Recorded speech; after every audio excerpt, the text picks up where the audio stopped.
السلام علیکم ورحمۃ اللہ وبرکاتہ۔ الحمد للہ رب العالمین والعاقبۃ للمتقین والصلاة والسلام علی اشرف الانبیاء والمرسلین نبینا محمد وعلى آلہ وصحبہ اجمعین وبعد۔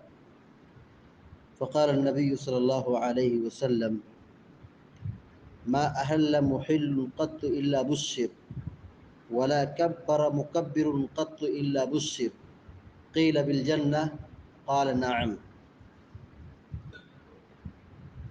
سلسلۃ الاحادیث الصحیحہ کی ایک روایت ابھی آپ کے سامنے پڑھی گئی ہے۔ سیدنا ابو ہریرہ رضی اللہ تعالی عنہ حدیث کے راوی ہیں، بیان فرماتے ہیں کہ اللہ کے رسول صلی اللہ علیہ وسلم نے فرمایا ما احل محل قط الا بشر ولا کبر مکبر قط الا بشر۔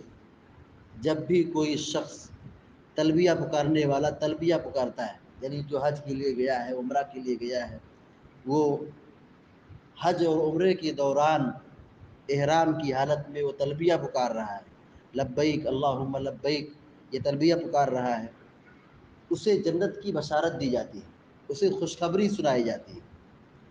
ولا کبر مکبر قط الا بشر، اور جب بھی کوئی انسان تکبیر پڑھتا ہے، اللہ اکبر ادا کرتا ہے، ایسے آدمی کو بھی بشارت دی جاتی ہے، خوشخبری سنائی جاتی ہے۔ قیل بالجنہ، صحابہ اکرام نے سوال کیا کہ بشارت دی جاتی ہے، خوشخبری دی جاتی ہے، کیا اس سے مراد جنت ہے؟ جنت کی بشارت دی جاتی ہے یا کس چیز کی بشارت دی جاتی ہے؟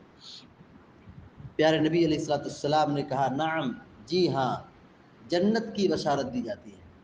اس حدیث میں تلبیہ اور تکبیر کی فضیلت بیان کی گئی ہے، یعنی جب حاجی تلبیہ پکارتا ہے یا کوئی شخص اللہ اکبر کہتا ہے، تکبیر پکارتا ہے، تو یہ دو ایسی عبادت ہے، تکبیر اور تلبیہ، جس میں توحید کا پیغام ہے، اللہ رب العالمین کی عظمت کو بیان کرنا ہے۔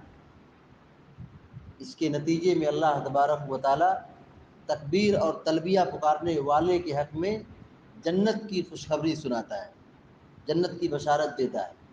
تو تلبیہ اور تکبیر یہ دو بڑی اہم نیکی ہیں، ہم اس کو بہت آسانی سے ادا کر سکتے ہیں۔ خیر، تلبیہ تو وہ لوگ ادا کر سکتے ہیں جو حج عمرہ کرتے ہیں، لیکن تکبیر یہ ہر شخص پکار سکتا ہے۔ دنیا کے کونے کونے میں جہاں بھی مسلمان آباد ہو، اپنی زبان سے تکبیر یا اللہ اکبر بہت آسانی سے ادا کر سکتے ہیں۔ یہ جو موسم چل رہا ہے، یہ جو وقت چل رہا ہے، اس کو ایام تشریق کہا جاتا ہے۔ ایام تشریق، ان میں کثرت سے اللہ رب العالمین کو یاد رکھنا چاہیے۔ وَاذْكُرُوا اللَّهَ فِي أَيَّامٍ مَّعْلُومَاتٍ، اللہ رب العالمین نے قرآن کریم میں فرمایا کہ چند دنوں میں، مخصوص دنوں میں اللہ کو خوب یاد رکھو۔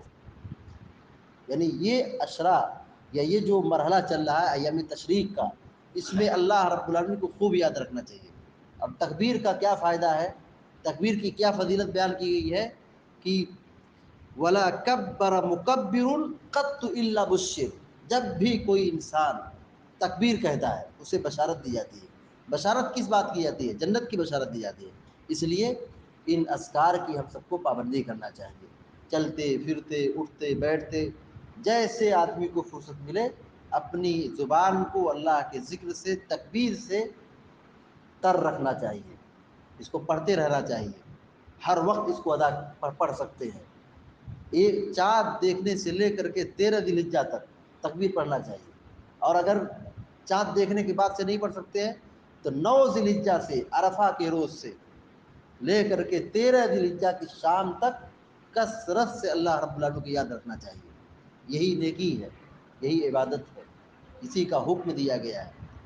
قربانی تو وہ لوگ ادا کرتے جن کو مال کی اللہ تعالیٰ نے وسعت دی ہے، لیکن تکبیر اور تلبیہ، تکبیر اللہ اکبر، یہ تو ہر آدمی پکار سکتا ہے۔ حج کی عبادت، تلبیہ کی عبادت مالدار لوگ ادا کر سکتے ہیں، حج مالدار لوگ کریں گے، لیکن تکبیر کا پڑھنا، اللہ اکبر ذکر کا ادا کرنا، یہ ہر آدمی کر سکتا ہے اور اس کے لیے آسان ہے، اس میں پیسے اور روپے اور دولت کی کوئی ضرورت نہیں ہے۔ دعا ہے رب العالمین سے کہ اللہ تبارک و تعالی ہم کو، آپ کو، سارے مسلمانوں کو اس مبارک ذکر کی پابندی کرنے کی توفیق عطا فرمائے، آمین یا رب العالمین۔ اقول قولی هذا واستغفر الله لي ولكم ولسائر المسلمين فاستغفروه انه الغفور الرحيم، وصلى الله على نبينا محمد وعلى اله وصحبه اجمعين۔ السلام علیکم ورحمۃ اللہ وبرکاتہ۔